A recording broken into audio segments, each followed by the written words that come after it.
Olá, para quem não me conhece, eu sou Silvinho Santos, gestor público de formação, operador do direito, apresentador de rádio, televisão e podcast. E nos momentos vagos, estou aqui para trazer informação para você. Hoje eu trago um alerta para você que é pai, para você que é mãe. Eu já peço para você, se inscreva no canal, acione o sininho para receber as notificações e dá um like legal. Se você estiver no meu Instagram, @SilvinhoSantosOficial, por favor, te peço para que você me siga para acompanhar todos os meus conteúdos. Desde já, muito obrigado. Hoje eu trago um alerta para você que é pai e para você que é mãe. Uma série que está fazendo muito sucesso em todo o Brasil está despertando a atenção daqueles que procuram ter cuidado com o conteúdo que seus filhos, suas crianças, seus jovens, adolescentes estão colocando para dentro da cabeça e do coração. Pois bem, a pedagoga cristã Kátia Alencar, ela esteve participando do podcast Vida e Fé. E eu, que sou um pesquisador de todo o conteúdo bom das redes sociais, parei para assistir esse podcast e me chamou muita atenção e fiquei muito preocupado, até porque sou pai de uma menina de 5 anos e não quero que a minha filha tenha problemas futuros. E assim também não quero que o seu filho, a sua filha ou alguém da sua família venha ter problemas em decorrência do conteúdo que está entrando em sua casa. A Wandinha, como todo mundo sabe, faz parte de uma família chamada Família Addams. Só que tem um detalhe que muita gente não se apercebeu, que aquilo que parece engraçado, bacana, cômico, na verdade é uma porta de entrada para assim poder fazer um estrago muito grande na vida da sua criança, do seu adolescente ou até mesmo de você adulto. Preste bastante atenção nesse podcast. E se você gostar desse conteúdo, eu já te peço, curta, comente e compartilhe. Pensando assim na formação neurológica da criança, na primeira infância, ela tem um cérebro plástico, né? Falando assim de uma maneira mais simples para que todos entendam. É o que nós chamamos de período sensível. A criança ela não tem repertório ainda suficiente para ver um conteúdo como a Wandinha, por exemplo, como nós olhamos e já temos discernimento espiritual, mas também temos entendimento do que é relevante ou não, do que dá para aproveitar ou não.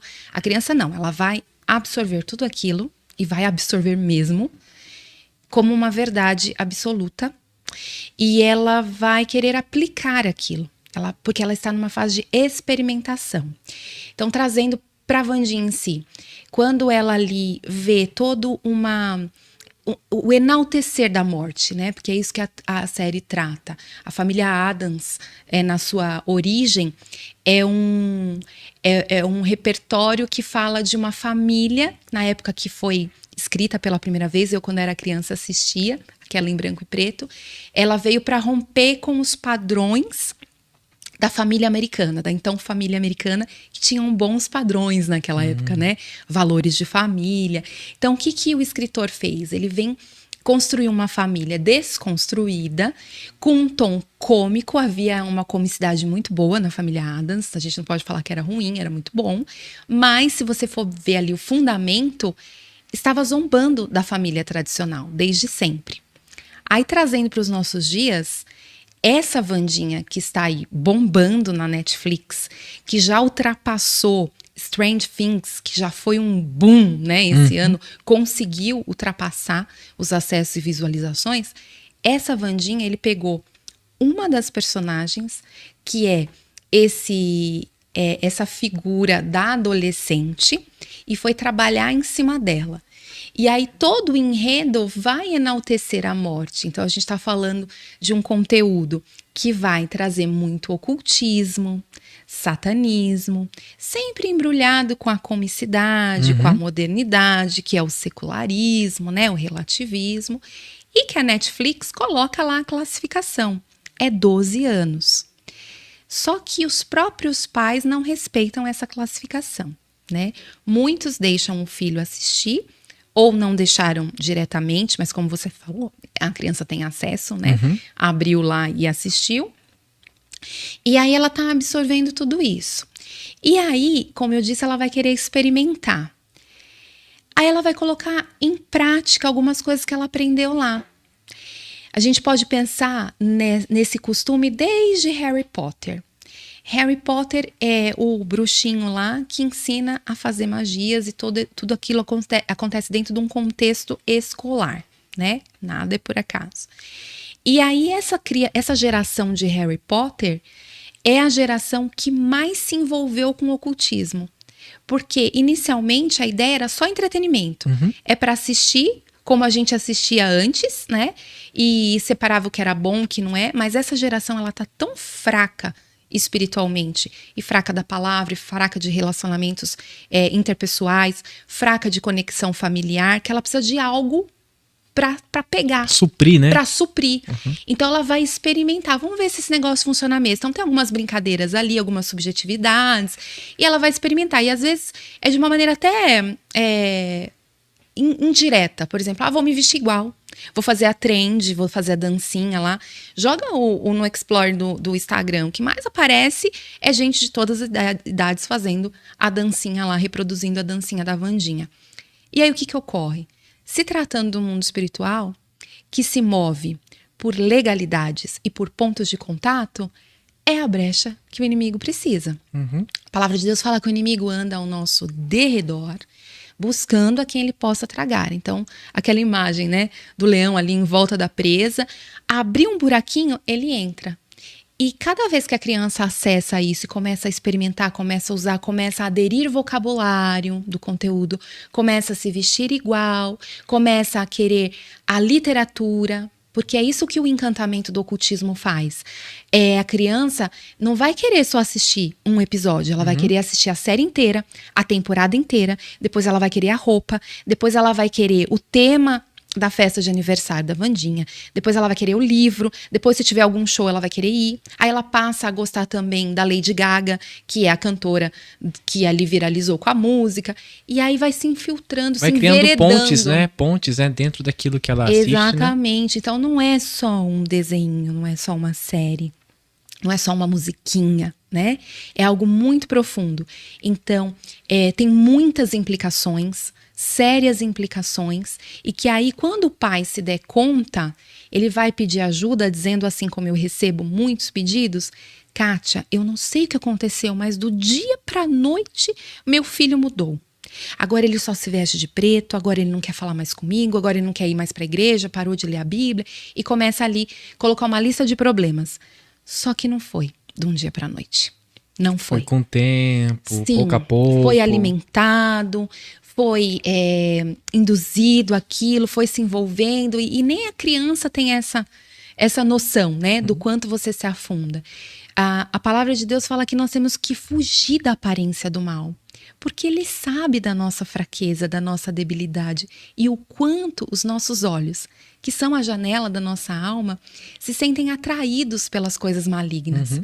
Por isso, Caio, a necessidade, fazendo um link com o Ministério Infantil, de oferecer dentro da igreja também, porque primeiro tem que vir dos pais, o acesso ao mundo espiritual.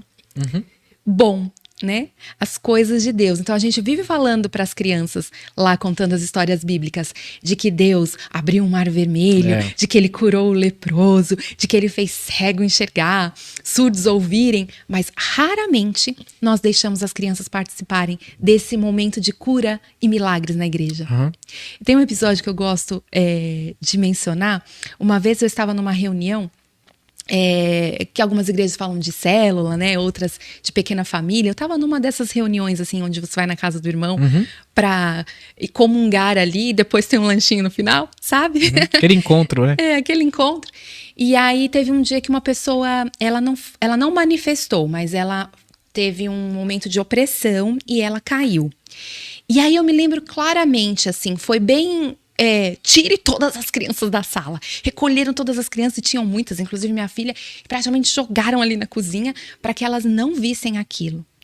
Eu fiquei muito incomodada, porque eu já atuava nessa área e eu tenho uma outra visão. E por que eu falo isso? Porque quando eu era criança, e vim de uma igreja pentecostal, era muito comum manifestação demoníaca, né, dentro da igreja. Hoje é menos, né? Exceto algumas igrejas aí, algumas determinadas igrejas. Mas hoje no os demônios geral são mais educados hoje.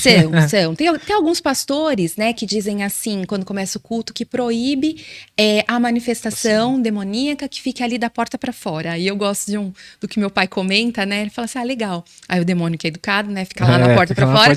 Aí quando a pessoa sai, ele, né, incorpora nela de novo. Quando eu tenho que torcer para que tenha a manifestação, porque a manifestação ela se dá para que ele seja expulso, né? Mas esse é um outro assunto. Eu cresci vendo manifestação, de eu estar lá no culto, eu sentava nas primeiras fileiras, como meu pai era presbítero, né, pastor, então a filha do pastor tinha que ficar ali bonitinha e tal.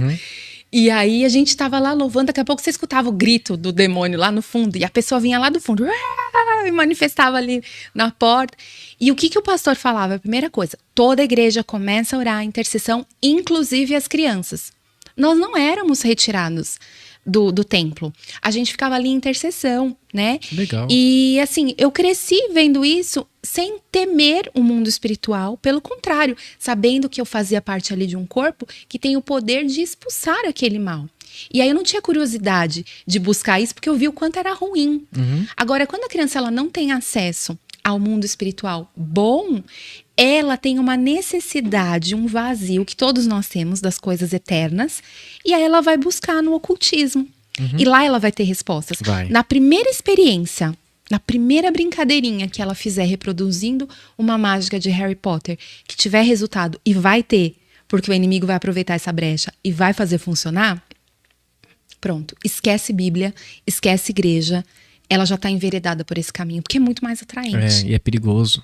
Perigosíssimo. Perigoso. Aí depois, para voltar, é que é o trabalho. Muito obrigado a você que acompanhou esse conteúdo. E se você gostou, já te peço para você se inscrever no canal. Não te esquece de acionar o sininho para receber as notificações. Curta, comente e compartilhe. E, antes de mais nada, deixar uma palavra de Deus para você. Está aqui no livro de Mateus, capítulo 26, versículo 41, e diz: Vigiai e orai, para que não entreis em tentação. O espírito, na verdade, está pronto, mas a carne é fraca. Todo cuidado é pouco. Deus te abençoe. Deus abençoe a sua família e até o próximo vídeo. Valeu!